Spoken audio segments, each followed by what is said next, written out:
Yılın çeketmesinden tavar yaşayanlar hangileri karnı hastalığından aile doktorlarına danıştılar. Böyle olaylar var zira yeni yıl yurtlarında türlü yağlı yemekler ineler. Onuştan aile doktorlar söylerler hani pek çok yağlı yemekler kötü güdeye getirirler.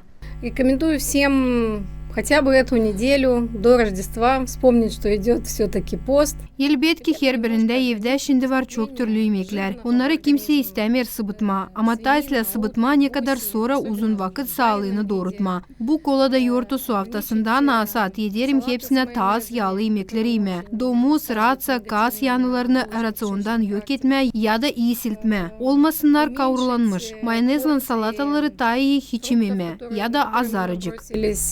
Ананасы, апельсины. То есть все нужно в меру. İnsanlar söylediler hani bitki yıllar yurtlarda savaşırlar yeme sadece sağlıklı yemekleri. Меньше кушайте, вот чем.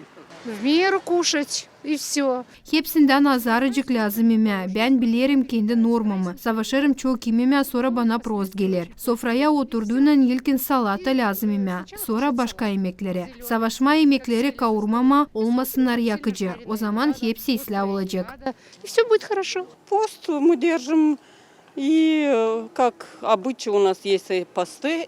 Tutarız oruç hem güdemizi biraz paklarız. Oruçtan sonra savaşırız yavaş yavaş yemekleri rasyona katma. Vakitçasına her bir işi yeriz. А потом все нормализуется.